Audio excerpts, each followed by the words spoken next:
Ketukan di pintu itu tampak biasa. Tapi siapa sangka, kehadiran mantan pacar suaminya justru menguak rahasia yang bisa menghancurkan rumah tangganya.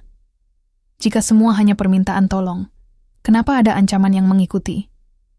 Hujan mengguyur halaman rumah sejak sore, seperti enggan berhenti. Suara rintiknya berpadu dengan denting waktu di dinding, menciptakan irama sepi yang terasa begitu panjang. Dina menatap keluar jendela, mengamati air yang jatuh dari genteng, membasahi tanaman-tanaman kecil yang ia tanam sendiri.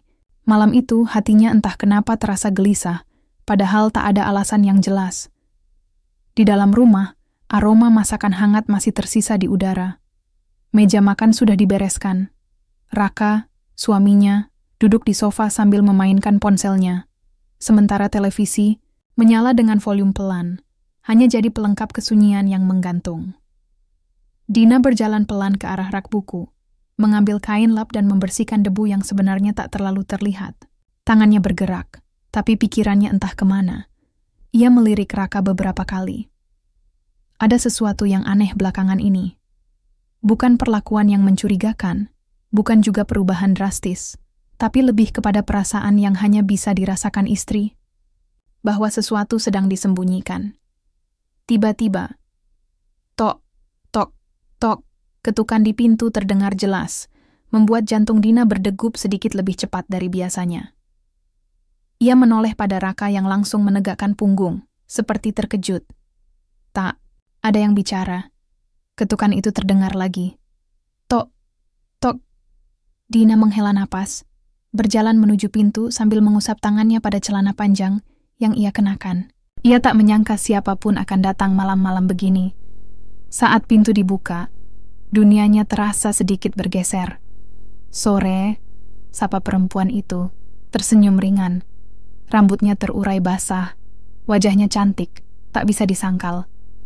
Mata yang tajam menatap, Dina seolah sudah mengenalnya lama. Dina sempat terdiam. Matanya menyusuri wajah perempuan itu, mencoba mengingat apakah mereka pernah bertemu sebelumnya. Aku Nad, katanya ringan. Mantan pacarnya Raka? Seolah ada angin dingin yang menyusup ke dalam rumah. Bukan karena hujan, tapi karena nama itu. Nad, pernah disebut Raka dulu. Sekilas, sekali, tanpa detail. Dina menoleh ke belakang. Raka berdiri di ambang ruang tamu. Tubuhnya kaku, ekspresinya antara gugup dan terkejut. Kenapa kamu ke sini? Suara Raka akhirnya terdengar. Pelan tapi jelas. Aku cuma mau ngobrol, kata Nad, menatap Raka, lalu kembali memandang Dina. Boleh kan? Dina masih berdiri di ambang pintu. Tangannya memegang gagang pintu dengan erat, seperti sedang menahan perasaan yang tak bisa dijelaskan. Akhirnya, ia melangkah ke samping. Masuk aja, katanya pelan. Langkah Nad masuk ke dalam rumah begitu. Tenang, terlalu tenang. Ia melepas jaketnya, memperlihatkan kemeja tipis yang melekat di tubuhnya karena hujan. Raka masih tak banyak bicara. Wajahnya menegang. Dina hanya duduk di sofa, mencoba tersenyum, meski hatinya mulai terasa dingin. Nad duduk di seberang mereka. Ia menatap sekeliling, lalu berkata, "Rumah kalian nyaman ya? Hangat." Tak ada yang menjawab. Hanya suara hujan yang kini terdengar semakin deras di luar. "Maaf datang tiba-tiba," lanjut Nad. "Aku lagi di kota ini beberapa hari. Tadi lewat dekat sini, dan entah kenapa, aku pengen mampir." Dina menatap Nad dengan senyum yang dipaksakan. "Kamu tinggal di luar kota sekarang?" "Iya, hidup terus berubah, ya," jawab Nad, melirik Raka yang hanya berdiri. "Kayak kalian. Sekarang sudah menikah." Raka akhirnya duduk. Bahunya sedikit turun, seperti sedang menahan sesuatu yang berat. Dina menyadari sikap suaminya berbeda malam. Ini lebih gelisah dari biasanya. "Kamu nggak bilang mau datang, Nad," ujar Raka. "Aku tahu. Tapi kalau aku bilang, kamu pasti nolak," jawab Nad ringan. "Aku cuma pengen lihat kamu dan ngobrol." Dina merasakan perutnya mengencang. Ia ingin bicara, tapi tak tahu harus memulai dari mana. Ia tak mengenal perempuan ini. Tapi Nat mengenal suaminya mungkin lebih dalam daripada yang Dina tahu. Percakapan berlanjut, meski tak mengalir seperti biasanya. Nat lebih banyak mengingat masa lalu, tempat mereka sering makan, lagu yang mereka suka, bahkan kebiasaan Raka yang dulu. Dina duduk di situ, seperti orang asing di rumahnya sendiri. Sesekali ia menatap Raka, tapi suaminya hanya menunduk atau mengalihkan pandangan. Jam menunjukkan malam semakin larut. Dina akhirnya berdiri. "Mau nginap di sini?" tanyanya, meski hatinya menolak keras pertanyaan itu keluar dari mulutnya. "Enggak, makasih," jawab Nat cepat. "Aku ada penginapan. Cuman sebentar aja mampir. Tapi aku senang bisa lihat kalian." Dina mengantar Nat ke pintu. Saat akan menutup, Nat menoleh dan berkata pelan, "Kadang, yang kita tinggalkan dulu, justru jadi yang paling kita butuhkan sekarang." Kemudian ia pergi. Langkahnya ringan, tapi ucapannya berat. Sangat berat. Dina berdiri di ambang pintu untuk beberapa saat, menatap hujan yang tak kunjung reda. Setelah itu, ia menutup pintu, pelan, dan berbalik. Raka masih duduk di sofa, menunduk. Tak satu kata pun keluar. Dina berjalan pelan ke dapur, membuka keran dan membasuh wajahnya. Air dingin terasa menampar kulitnya. Ia menatap bayangan dirinya di kaca. Ada sesuatu yang baru di sana. Keraguan. Malam itu, Dina tidur dengan punggung menghadap Raka. Matanya terbuka, menatap dinding.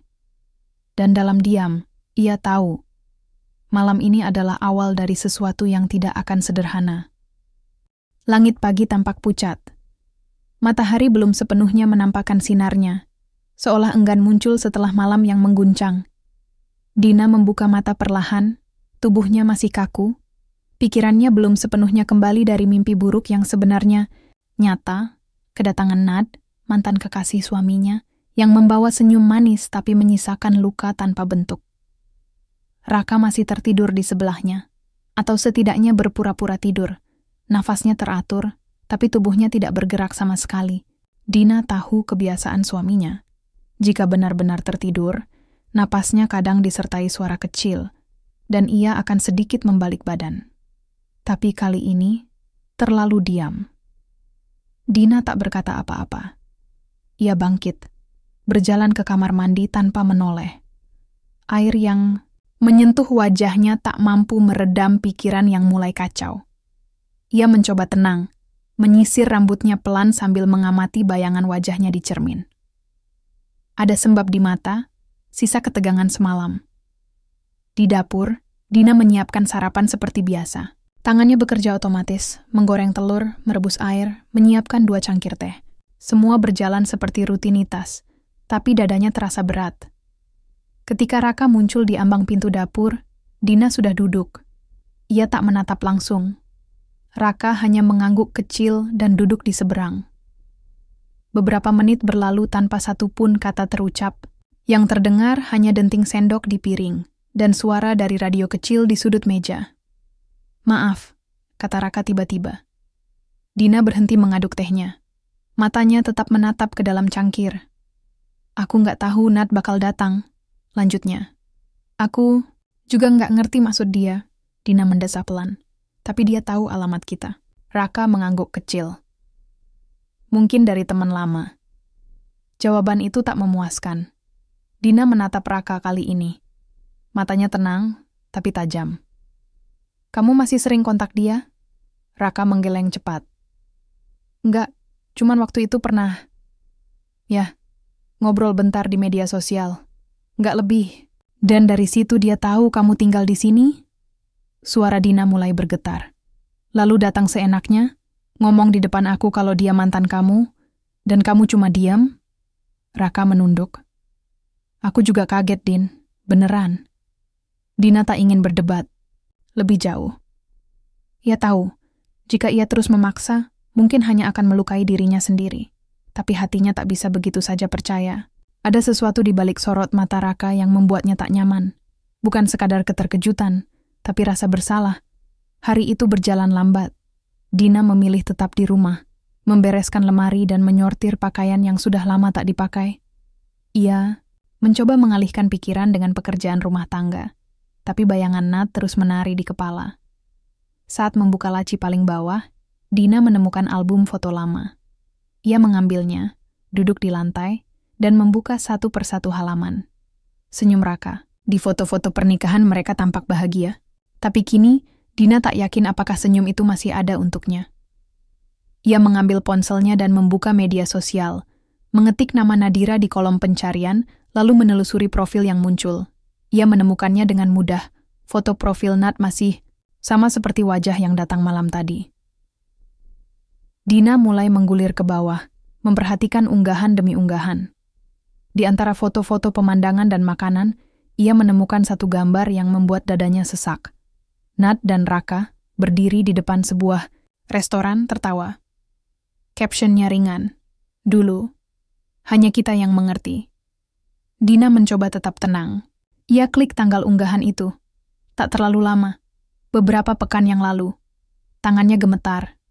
Ia menatap layar, lalu menoleh ke arah pintu kamar. Raka sedang mandi. Dina meletakkan ponsel di meja, menatap langit-langit, dan mencoba bernapas lebih dalam apa yang sebenarnya terjadi. Apakah Raka masih menyimpan sesuatu? Atau apakah Nat memang sedang merusak rumah tangga mereka secara perlahan? Saat malam mulai turun, Dina memutuskan untuk tidak langsung tidur. Ia duduk di ruang tamu, menyalakan lampu kecil, dan membuka album pernikahan mereka. Raka menghampiri, duduk di sampingnya. "Kamu masih kepikiran semalam ya?" tanyanya lembut. Dina tak menjawab. Raka meraih tangannya. "Aku minta maaf. Aku ngerti kamu marah. Tapi aku benar-benar nggak tahu dia akan datang." Dina menoleh, menatap mata suaminya. "Tapi kamu masih ngobrol sama dia?" Raka mengangguk pelan. "Iya, tapi nggak sering. Cuman basa-basi." Dina menarik tangannya perlahan. "Nggak ada basa-basi antara orang yang pernah saling mencintai. Pasti ada sisa rasa." Ucapan itu menggantung. Raka terdiam, tak membantah, tapi juga tak mengiyakan. Dina berdiri, menutup album foto, dan berjalan menuju kamar. Tapi malam itu, untuk pertama kalinya sejak menikah, Dina mulai memikirkan kemungkinan hidup tanpa Raka. Dan jauh di lubuk hatinya, ia tahu, ini bukan sekadar kunjungan tak terduga.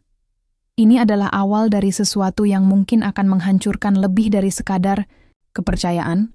Hari itu, langit tidak benar-benar mendung. Tapi seperti hati Dina, langit tampak ragu, antara ingin cerah atau menangis. Angin berembus lembut lewat celah jendela ruang kerja kecilnya, membawa aroma tanah yang lembab.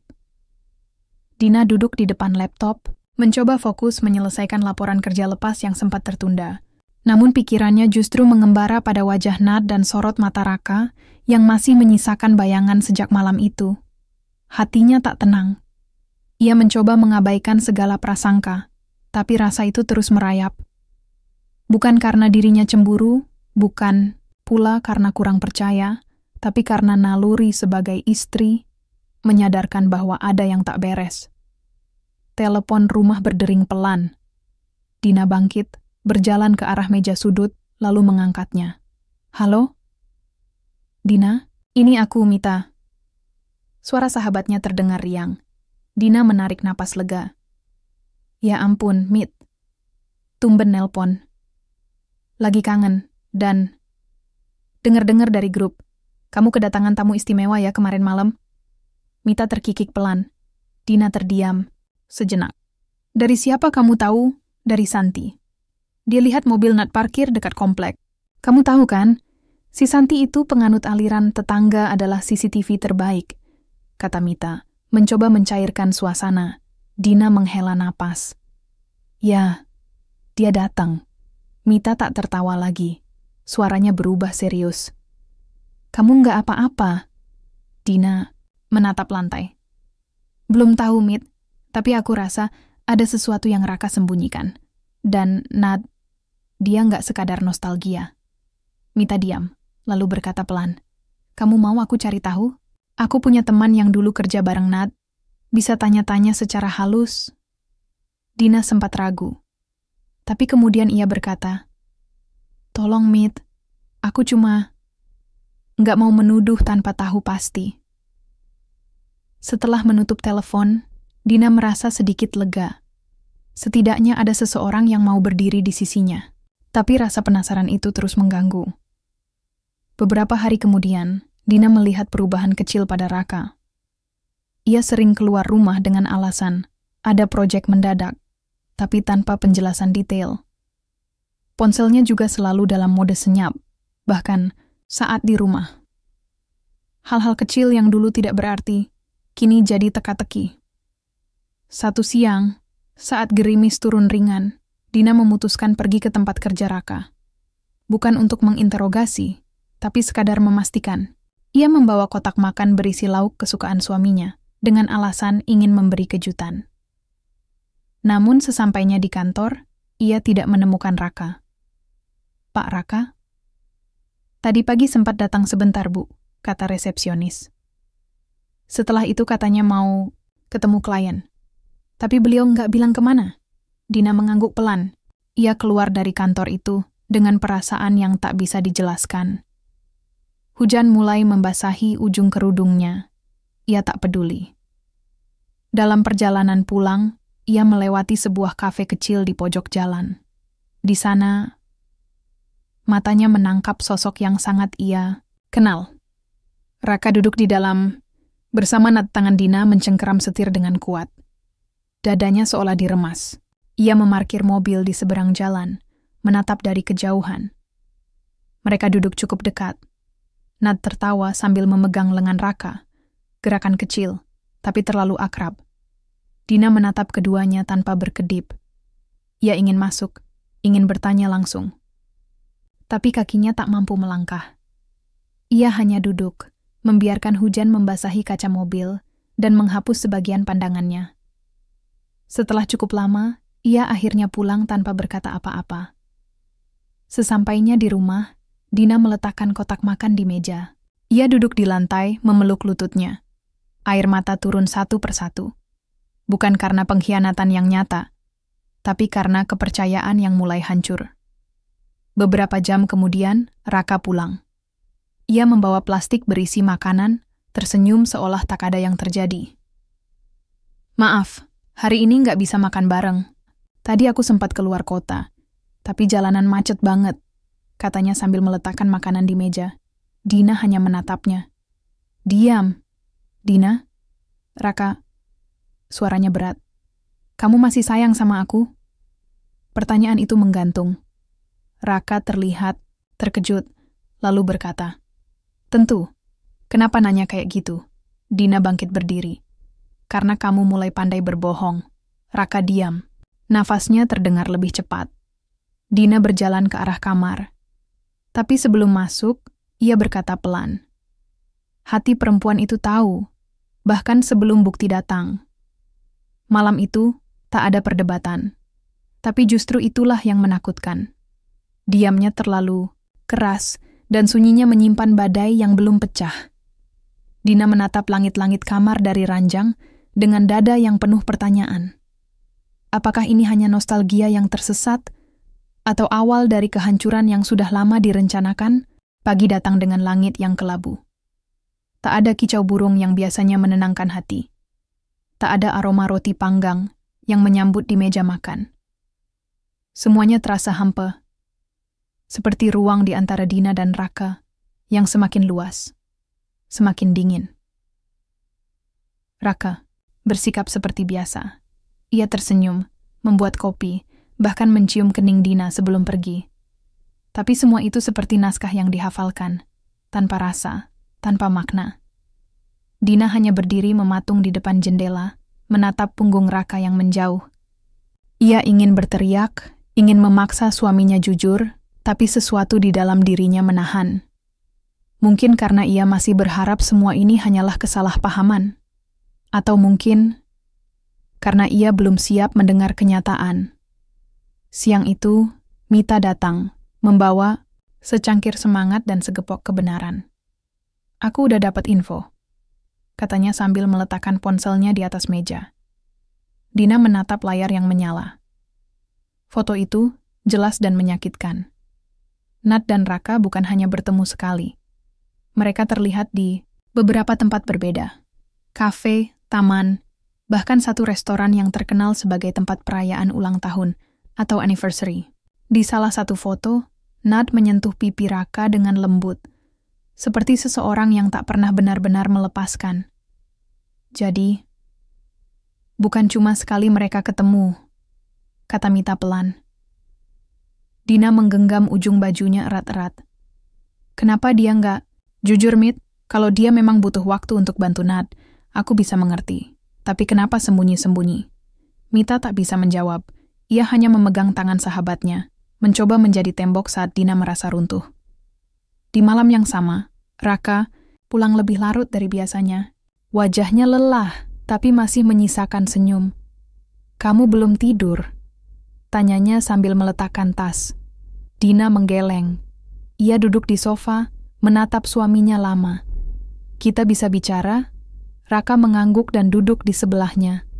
"Aku tahu kamu sering ketemu Nad," suara Dina pelan tapi tegas. Raka terdiam.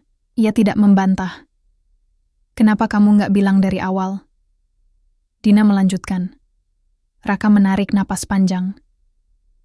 "Aku nggak tahu harus mulai dari mana. Aku nggak bermaksud menyakitimu, Din. Tapi waktu Nat datang, dia minta tolong." "Tolongan seperti apa yang butuh ketemuan berkali-kali dan sembunyi-sembunyi?" Dina menahan air mata. Raka menunduk. "Keluarga Nat sedang dalam masalah. Ayahnya terlilit utang besar. Nat minta bantuan aku untuk bicara dengan kenalan lama yang bisa bantu mereka keluar dari jeratan itu." "Dan kamu nggak pikir untuk cerita? Nggak pikir kalau aku bisa bantu juga?" Raka menatap Dina, kali ini dengan wajah yang lebih jujur, lebih rapuh. "Aku takut kamu salah paham. Aku nggak mau kehilangan kepercayaanmu." Dina tertawa pahit. "Lucu. Kamu bilang takut kehilangan kepercayaan, tapi justru kamu yang mengkhianatinya." "Din," suara Raka bergetar. "Apa kamu masih punya rasa sama dia?"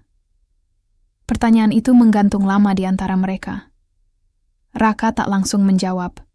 Matanya menerawang, seperti mencari jawaban di balik langit-langit. "Aku pernah mencintai dia, itu benar. Tapi sekarang, aku cinta kamu." "Kalau cinta itu benar, kenapa kamu tidak bisa jujur?" Tak ada jawaban. Dina bangkit berdiri. Dadanya sesak, matanya mulai berkaca-kaca. "Kita bisa selesaikan semuanya kalau kamu jujur. Tapi kalau kamu terus menutup-nutupi, aku nggak tahu apakah aku masih sanggup bertahan." Raka memejamkan mata. "Aku janji akan jelaskan semuanya. Tapi beri aku sedikit waktu." Dina mengangguk pelan. "Waktu, itu satu-satunya hal yang nggak bisa diulang, Rak. Jadi pakailah dengan benar." Malam itu, Dina tidur di kamar terpisah. Bukan karena ingin menjauh, tapi karena ia butuh ruang. Untuk berpikir, untuk merasa, untuk memutuskan apakah cinta bisa tetap tumbuh di tanah yang mulai retak. Keesokan harinya, Dina memutuskan pergi ke rumah orang tua Nad. Ia ingin tahu sendiri, apakah semua alasan Raka itu benar. Ia ingin mendengar dari mulut keluarga Nad, bukan dari suaminya yang mulai sulit dipercaya. Saat tiba di sana, seorang perempuan tua membuka pintu. "Permisi, saya Dina, istri Raka." Perempuan itu tampak terkejut. "Oh, kamu Dina. Masuklah, Nak." Dina duduk di ruang tamu yang sederhana tapi rapi. Di dinding tergantung foto keluarga. Nad terlihat sangat mirip dengan ibunya. "Saya datang bukan untuk marah atau menyalahkan. Saya hanya ingin tahu, apakah benar Nad meminta bantuan Raka untuk urusan keluarga?"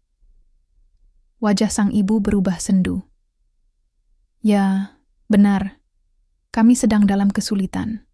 Suamiku terlalu percaya pada orang, akhirnya tertipu. Nad bilang Raka mungkin bisa bantu cari solusi." "Dan Nad sendiri?" tanya Dina pelan. "Apakah dia masih punya perasaan pada Raka? Perempuan itu menatap Dina dengan tatapan iba. Nad belum bisa benar-benar melepaskan masa lalunya. Tapi dia bukan perempuan jahat, Nak. Mungkin dia salah caranya, tapi hatinya tulus. Dina mengangguk pelan. Ia pamit setelah beberapa saat dengan perasaan yang tak tentu arah. Di satu sisi, ia merasa lega karena Raka tidak sepenuhnya berbohong. Tapi di sisi lain, bayangan kedekatan Raka dan Nad masih menyisakan luka. Saat hujan turun di perjalanan pulang, Dina melihat bayangannya di kaca jendela mobil. Matanya terlihat lelah, tapi juga lebih tegar.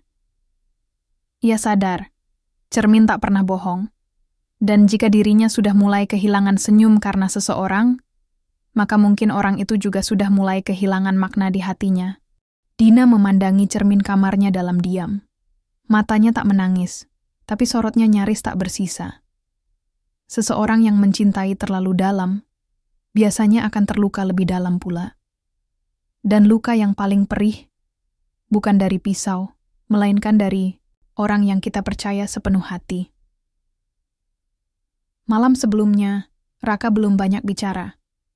Ia seperti sedang menyiapkan sesuatu, atau menyembunyikan sesuatu. Dan Dina, yang selama ini mencoba kuat, mulai merasa jiwanya terombang-ambing di lautan yang tak lagi ia kenali.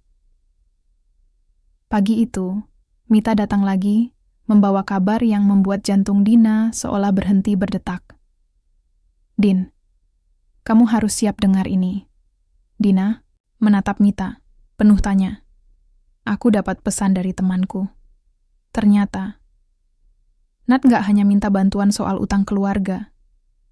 Dia juga sedang diincar oleh seorang pria, mantan tunangannya yang dulu sempat hilang kontak, dan sekarang muncul lagi dengan maksud balas dendam.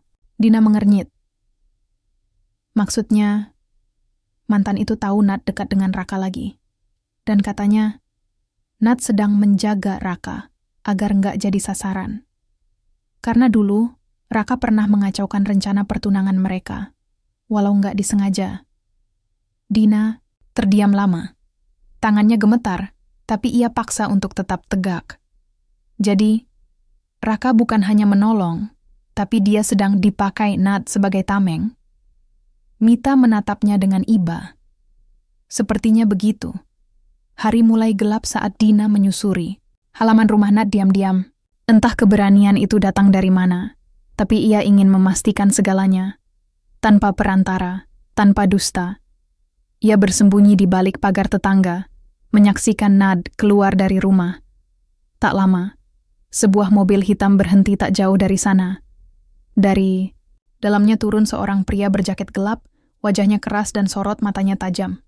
Nad tampak cemas, tapi tetap menghampirinya. Percakapan mereka tak terdengar jelas, tapi bahasa tubuhnya berbicara banyak.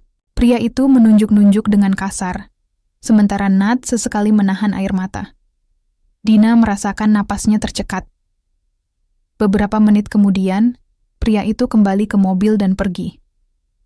Nad berdiri sendiri, tubuhnya menggigil, meski udara tak sedingin itu. Tanpa pikir panjang, Dina mendekat. Nad menoleh dengan kaget. Dina? Aku sudah tahu semuanya. Suara Dina pelan namun mantap. Tentang keluarga kamu, tentang pria itu, dan tentang Raka. Nad menunduk. Aku nggak berniat menghancurkan rumah tanggamu. Kamu hanya ingin menjaga diri kamu. Tapi dengan cara yang egois. Nad terdiam. Dina melangkah lebih dekat. Raka suamiku, Nad. Kalau kamu butuh bantuan, katakan dengan jujur. Jangan buat semuanya tampak seperti rahasia yang kotor. Karena semakin kamu sembunyi, semakin kamu tampak seperti ancaman. Nad menggigit bibir. Aku takut, Dina. Dia mengancamku. Dia bilang akan melukai siapapun yang dekat denganku. Termasuk Raka. Lalu kenapa kamu malah mendekatkan Raka padamu? Nad menatap Dina, kali ini penuh air mata. Karena Raka, satu-satunya orang yang masih aku percaya. Dina terdiam sejenak. Kepercayaan itu bukan alasan untuk menyelipkan tangan Di rumah orang lain, Nad.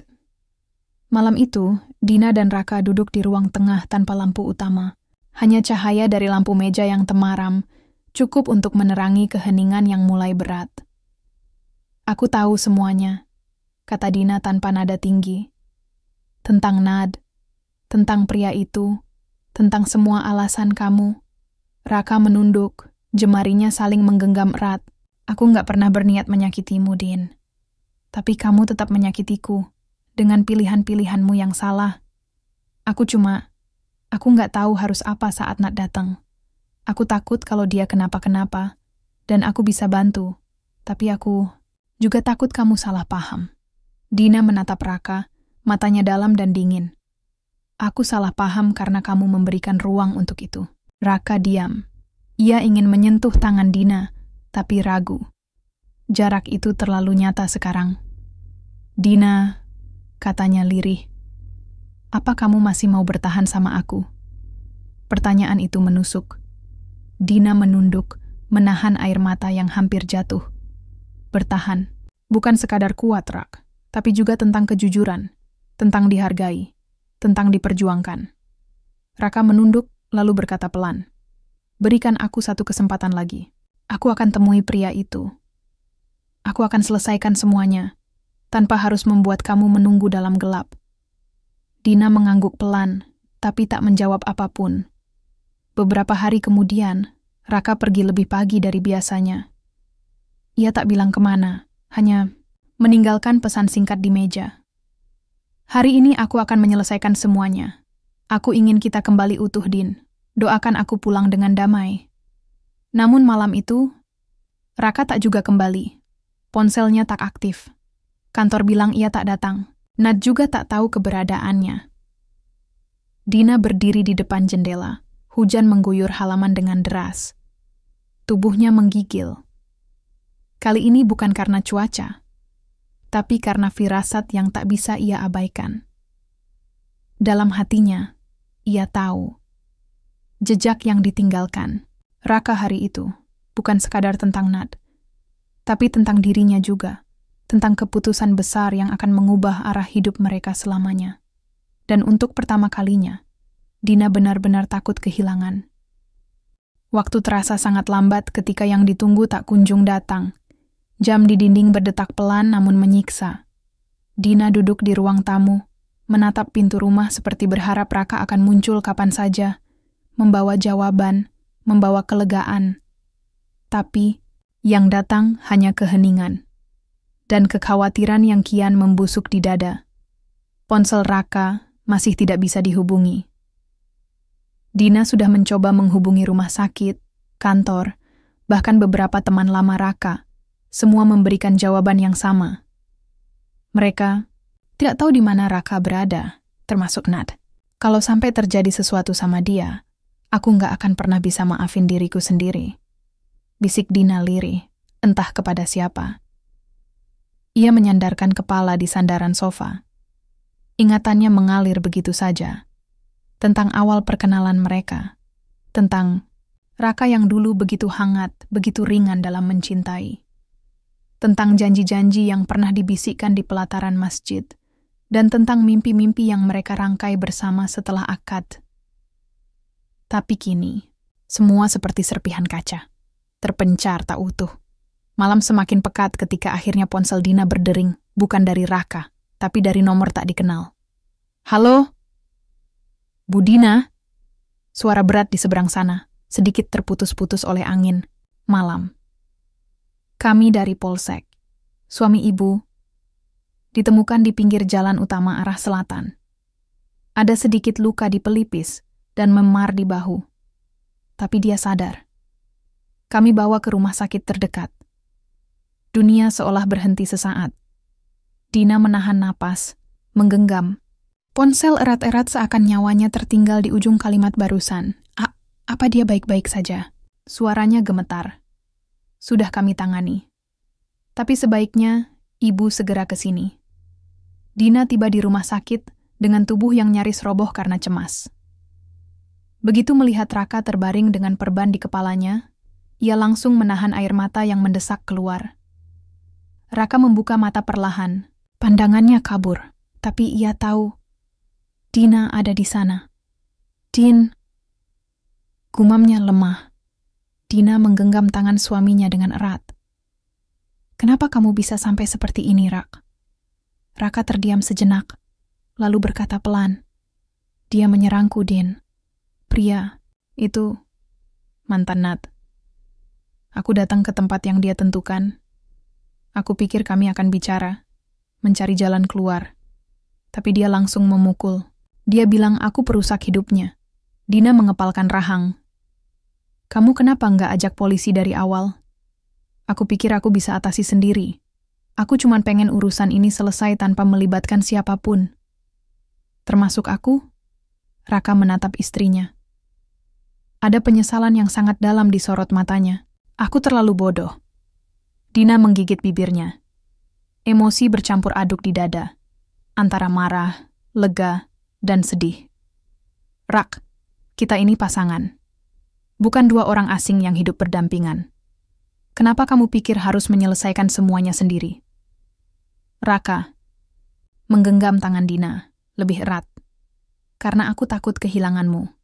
Tapi aku sadar, justru dengan bersikap seperti ini, aku yang perlahan menjauh dari kamu. Beberapa hari berlalu. Raka dirawat sementara waktu, dan Dina menemaninya.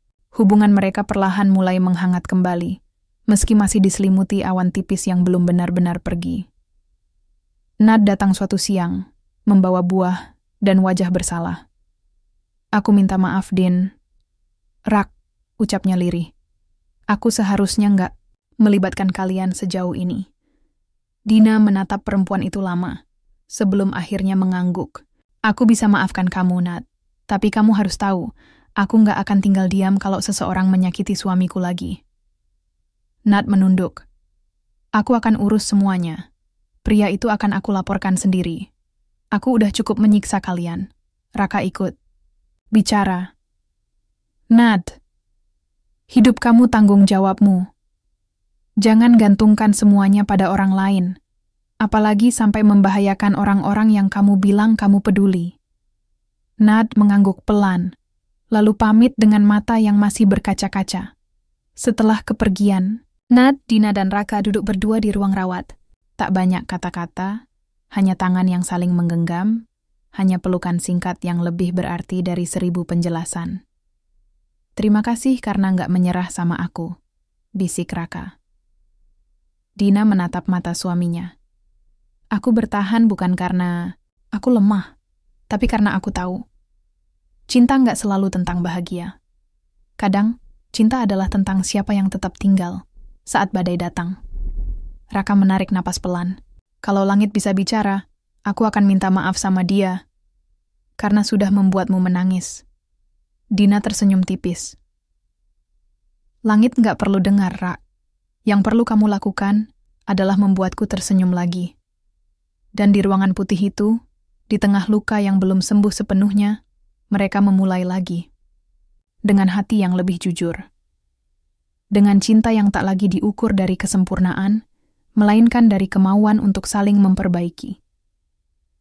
Namun malam itu, saat Dina pulang sejenak untuk mengambil pakaian ganti di rumah, ia menemukan sesuatu di laci, meja kerja Raka.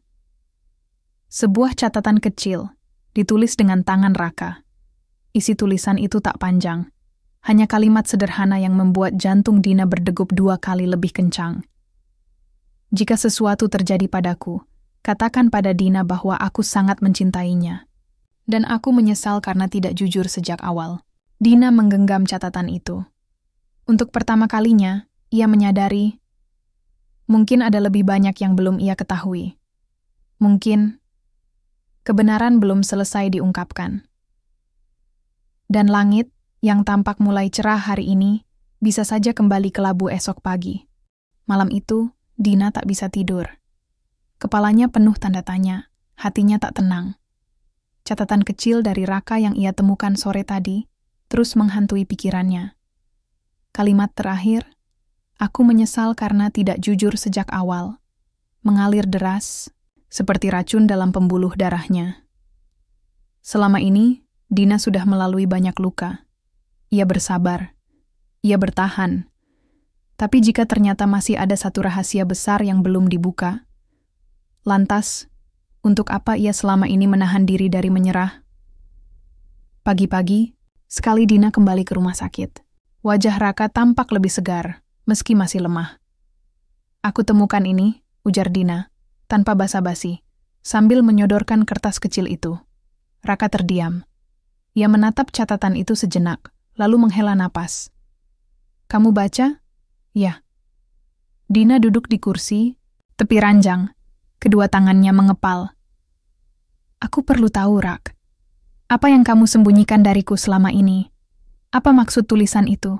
Aku capek terus-menerus berperang sendirian dengan rasa curiga." Raka memejamkan mata sejenak, sebelum akhirnya membuka kembali dengan sorot pasrah. "Waktu Nad datang ke rumah, itu bukan pertama kalinya aku ketemu dia lagi." Dina menatap tajam. "Maksudmu?" "Kami udah ketemu diam-diam beberapa minggu sebelumnya, di sebuah kafe di dekat kantor. Awalnya cuma ketemu biasa, ngobrol sebentar. Tapi dari sana, semuanya mulai bergulir." "Dan kamu nggak cerita sama sekali padaku?" Suara Dina meninggi. "Aku takut, Din. Aku takut kamu salah paham.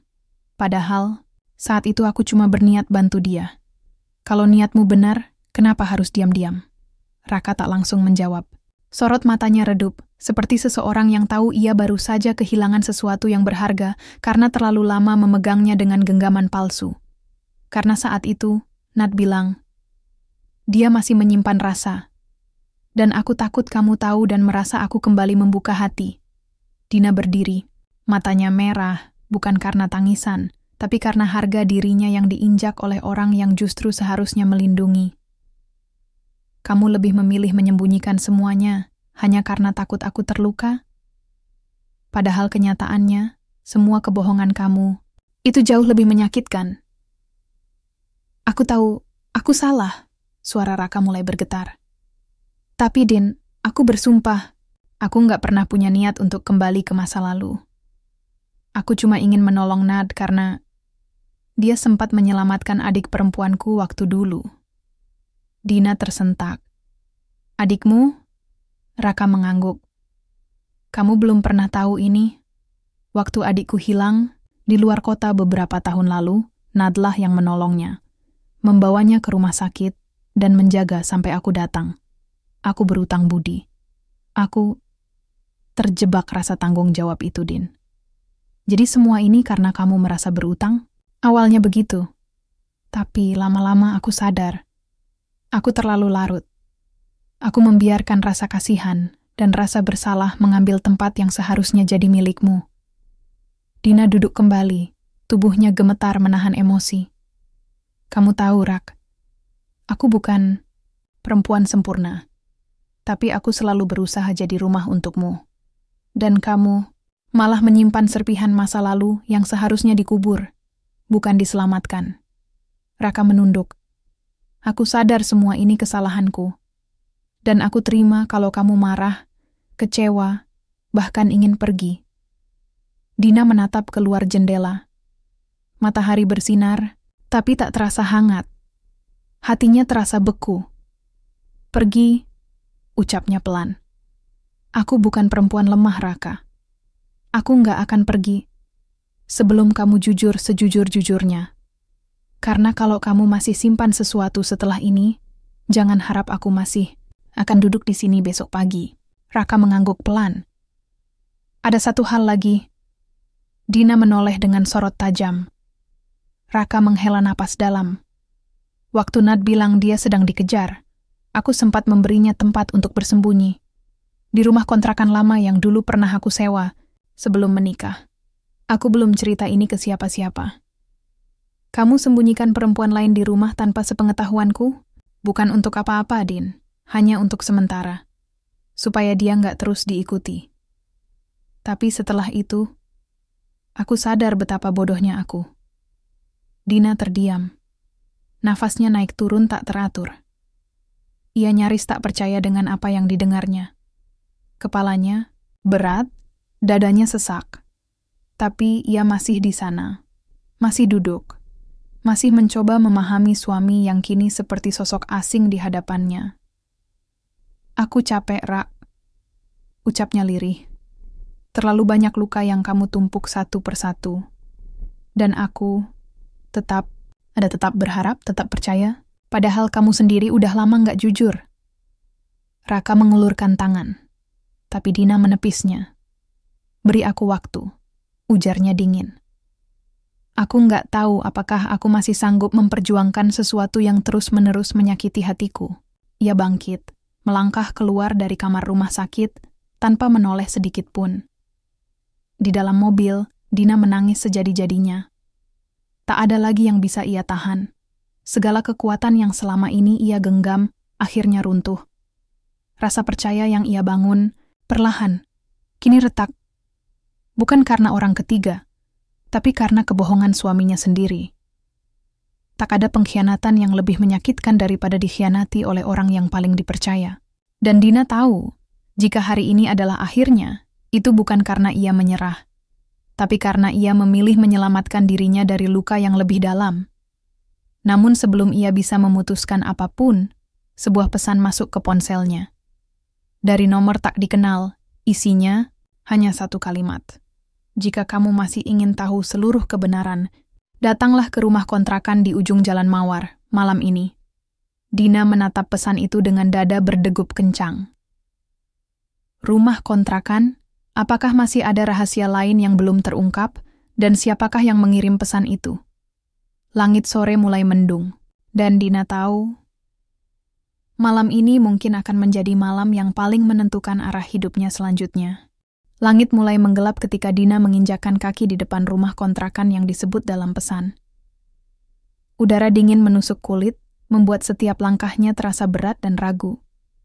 Rumah itu terlihat tua, sepi, dan remang, seperti menyimpan terlalu banyak cerita yang tidak ingin diketahui siapapun. Tangannya bergetar saat hendak mengetuk pintu. Tapi sebelum ia sempat menyentuh kayu kusam itu, pintu terbuka sendiri. Lambat, berderit. Dina terpaku. Di dalam, seorang perempuan berdiri. Nada wajahnya pucat, mata sembab. Tapi yang paling mencolok adalah tatapan pasrah yang seperti tak lagi menyimpan dendam.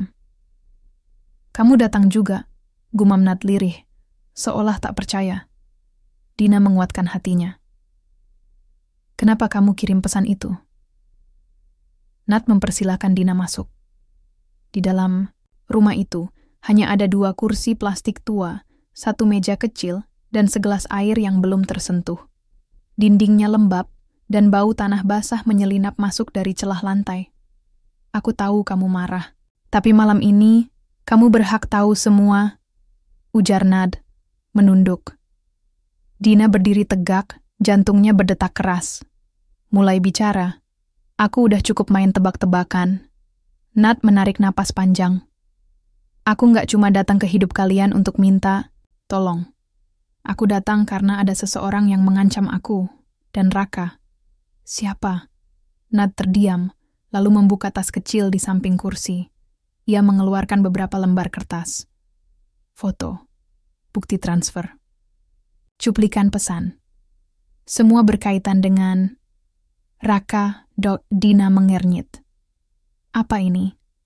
Seseorang memaksa aku untuk mendekati Raka lagi, menggali kelemahannya. Dan saat dia tahu Raka masih punya rasa empati padaku, dia paksa aku memanfaatkannya. Dina menatap Nat dengan ngeri. "Kamu serius?" Nat mengangguk pelan. "Aku tahu kelihatan gila, tapi orang itu mantan atasannya Raka. Dulu mereka sempat terlibat proyek besar yang akhirnya gagal. Raka keluar, tapi pria itu masih simpan dendam. Dan karena aku pernah punya hubungan dengan Raka, aku dijadikan umpan." Dina nyaris tak bisa bernapas. Nat melanjutkan, suaranya pecah. "Aku nggak kuat main sandiwara ini. Tapi kalau aku menolak, dia ancam akan buka masa lalu keluargaku. Masalah hukum, aib yang bisa hancurkan orang tuaku. Aku terjebak. Lalu, kenapa kamu terus mendekat? Kenapa nggak jujur dari awal ke Raka?" Aku coba. Tapi sebelum aku sempat bicara, dia diserang. Kamu tahu itu. Dan aku sadar, ini sudah terlalu jauh. Dina menatap foto-foto itu. Semua menunjukkan Raka sedang bersama Nad di tempat-tempat berbeda. Tapi yang mengerikan, beberapa foto itu tampak diambil dari kejauhan dengan lensa pengintai.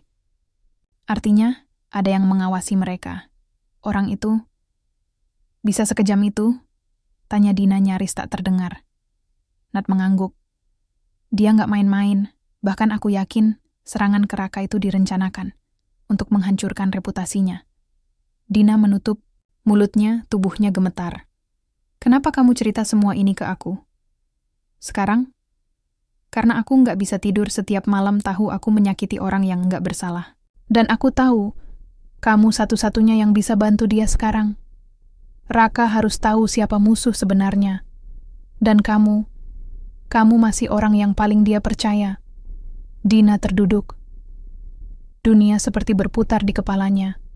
Segala amarah yang tadi membuncah, kini tercampur dengan ketakutan dan kepedihan. Ia merasa seperti berada dalam mimpi buruk yang tak kunjung usai. Nad menyerahkan satu amplop coklat. Ini semua bukti. Aku tahu ini mungkin gak cukup, tapi semoga bisa bantu. Dina menerima amplop itu, lalu menatap Nad dalam-dalam. Kalau kamu bohong lagi, aku nggak akan diam. Nad menatap balik. Aku paham, dan aku pantas dibenci. Saat keluar dari rumah kontrakan, hujan turun deras. Dina tak peduli. Ia mengemudi dengan perasaan campur aduk.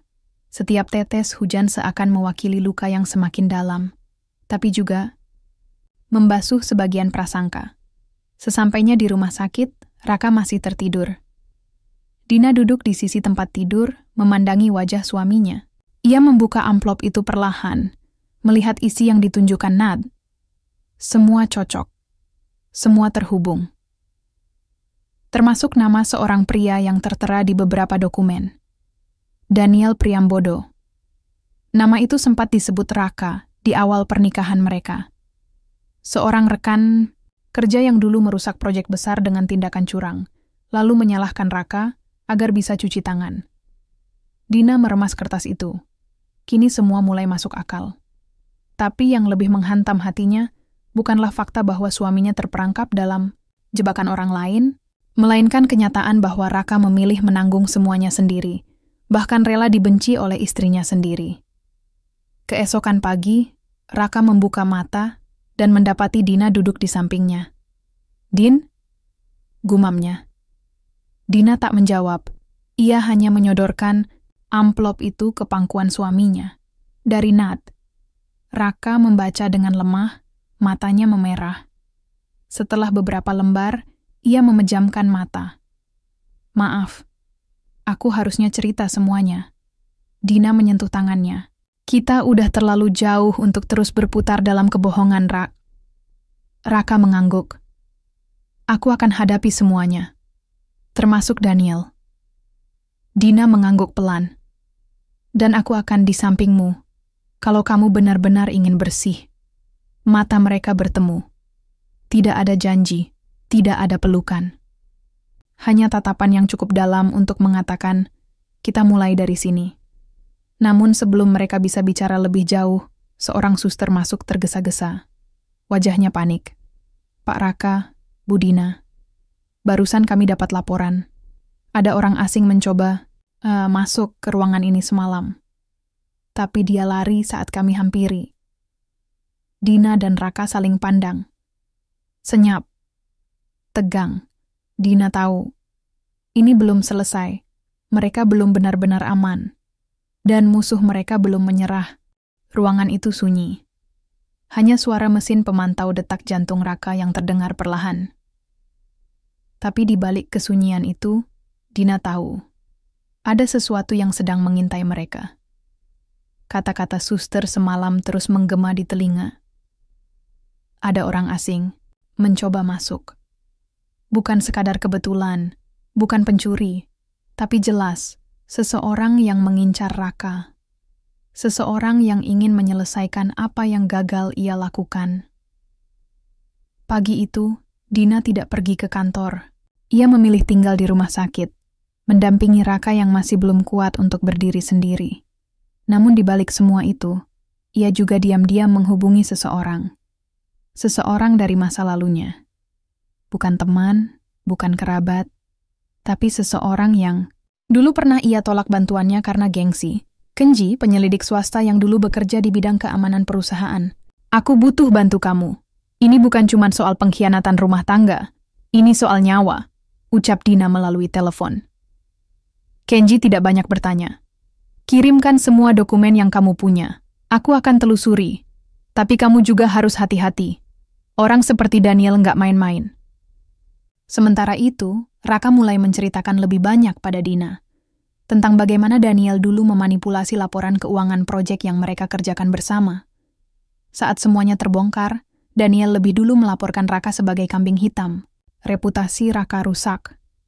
Ia nyaris kehilangan pekerjaannya, dan yang menyelamatkannya hanyalah pengunduran dirinya secara sukarela sebelum kasus itu meledak ke publik. Aku pikir dengan keluar dari perusahaan itu, semuanya akan selesai, kata Raka lirih. Tapi ternyata dendam Daniel masih menyala. Dina menggenggam tangan suaminya. Kamu nggak sendiri kali ini. Kita akan bongkar semua kebusukan dia. Namun bahkan saat mereka bersatu, ancaman tak menunggu. Malam berikutnya, Dina pulang sebentar untuk mengambil pakaian bersih. Ia tidak ingin jauh dari Raka terlalu lama, tapi juga tak tahan dengan udara rumah sakit yang menusuk.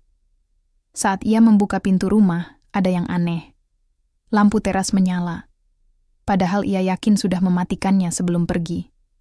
Dina melangkah perlahan, sepatu masih dikenakan. Tangan menggenggam kunci erat-erat seperti senjata.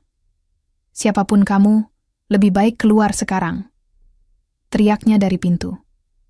Tak ada jawaban. Langkah kakinya menjejak ruang tamu. Semua tampak rapi, terlalu rapi. Ia memutar ke arah dapur, dan saat itulah ia melihat sesuatu yang membuat jantungnya hampir berhenti. Di meja makan, tergeletak bingkai foto pernikahan mereka, pecah, dirusak, dan di atasnya secarik kertas terlipat dengan tangan. Gemetar, Dina meraihnya, isi pesannya. Lain kali aku tidak hanya akan memecahkan kaca. Dina berlari keluar rumah. Ia segera menelepon Kenji. Suaranya panik. Dia masuk ke rumahku. Dia tahu aku sendirian. Kenji segera mengarahkan timnya untuk mengamankan rumah dan melacak jejak siapapun yang sempat berada di sana. Jangan pulang ke rumah sendirian lagi. Aku akan pasang pengamanan. Fokus jaga Raka. Aku akan pastikan orang ini nggak bisa sembunyi lagi. Dina kembali ke rumah sakit dengan tubuh gemetar. Ia tidak memberitahu Raka soal insiden itu malam itu juga. Ia tahu Raka belum cukup kuat. Tapi di dalam hatinya, kemarahan sudah berubah menjadi tekad bulat. Orang ini bukan cuma musuh Raka. Dia juga musuh rumah tangga kami. Pagi harinya, Kenji menelepon dengan kabar yang tak terduga. Ada yang aneh, Din. Kami cek riwayat CCTV di rumahmu. Tapi sebagian besar rekaman hari ini hilang. Seperti terhapus secara sengaja. Berarti dia punya akses. Tanya Dina dengan napas tercekat. Atau orang dalam, sahut Kenji pelan. Kami sedang telusuri. Tapi ada satu hal lagi. Kami temukan satu nama yang terus muncul dalam transaksi Daniel beberapa bulan terakhir. Nama itu bukan karyawan perusahaan, bukan juga keluarga. Siapa? Nadira Ayuning Tias. Dina membeku. Nad, tunggu. Kamu yakin? Dina nyaris tak bisa berkata-kata. Transaksi transfer masuk, berkala. Jumlahnya cukup besar.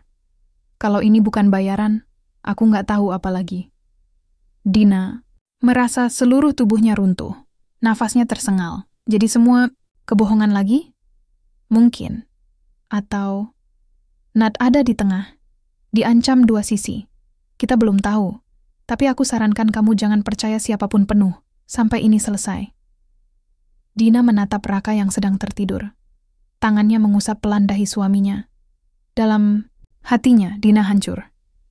Ia ingin percaya. Ia ingin memaafkan. Tapi ternyata, segala yang ia kira sudah ia pahami. Masih menyimpan rahasia yang lebih gelap. Nad tidak hanya bagian dari masa lalu. Ia adalah kunci dari semua kekacauan ini. Dan malam ini, Dina tahu satu hal.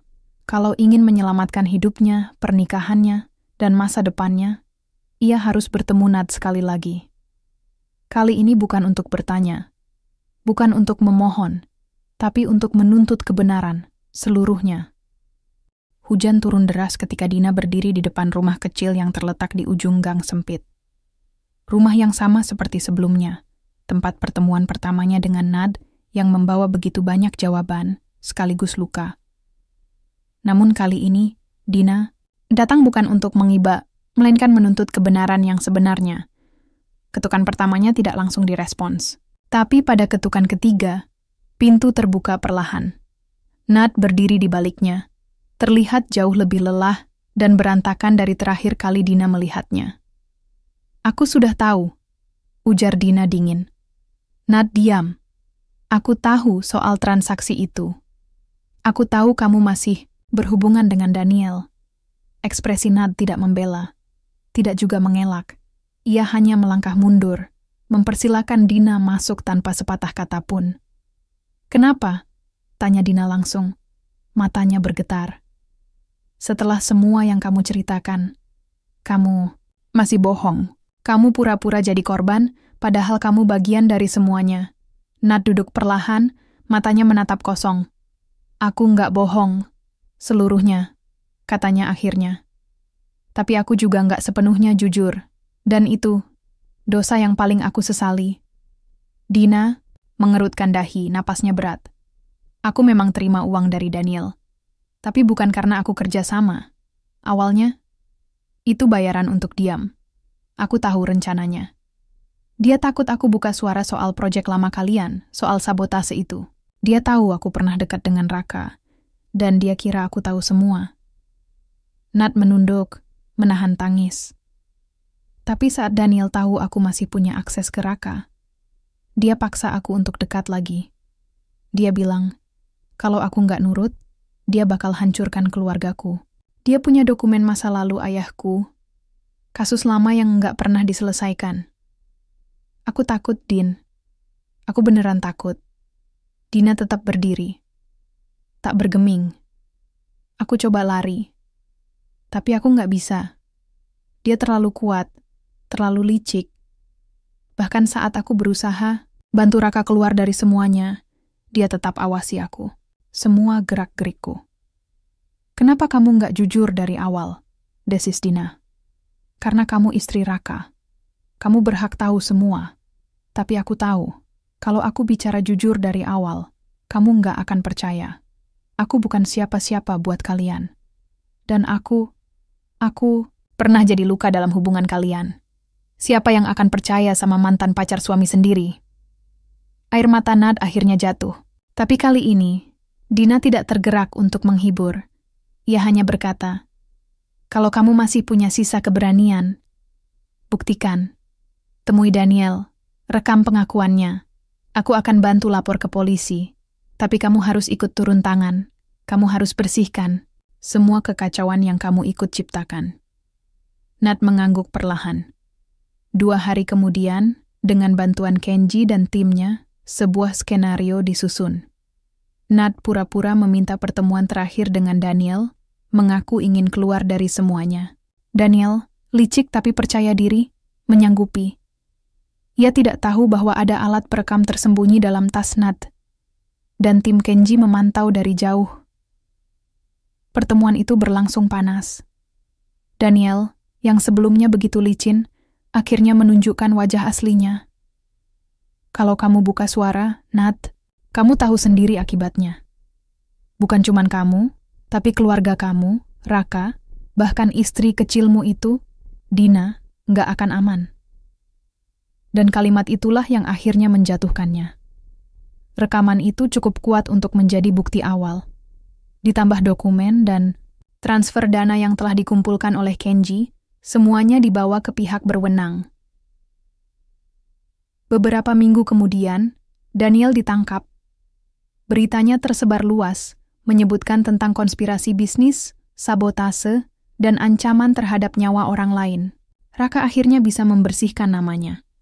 Dan meski luka di hatinya belum sembuh sepenuhnya, setidaknya beban yang ia pikul selama ini mulai terangkat. Sementara Nad, ia menyerahkan diri sebagai saksi, sekaligus terdakwa atas keterlibatannya. Ia tidak kabur, tidak juga mencari simpati. Ia memilih menanggung semua dengan tenang. Aku tahu aku salah besar, tapi biar hukum yang putuskan, bukan kamu atau siapapun. Katanya sebelum resmi dibawa untuk proses hukum lebih lanjut. Dina tidak hadir di persidangan Nad, tapi ia membaca beritanya dari jauh, dengan hati yang berat. Di rumah, Raka duduk di beranda bersama Dina. Udara sore itu lembut, tidak ada ketegangan, hanya sisa-sisa kelelahan setelah badai besar yang akhirnya berlalu. "Terima kasih udah nggak ninggalin aku," kata Raka pelan. Dina menoleh, menatap langit. "Aku sempat ingin, tapi aku lebih ingin tahu semua kebenaran. Sekarang kamu tahu semuanya. Apa kamu tetap mau tinggal?" Dina tak langsung menjawab. Lalu, dengan senyum kecil, ia berbisik, "Aku akan tinggal selama kamu nggak pernah sembunyikan apapun lagi." Raka mengangguk, mata berkaca, dan di bawah langit yang perlahan bersih dari awan, mereka berdua tahu, ini bukan akhir dari semuanya. Tapi ini adalah awal dari lembaran baru, yang lebih jujur, lebih kuat, dan lebih penuh cinta yang matang, bukan cinta yang buta.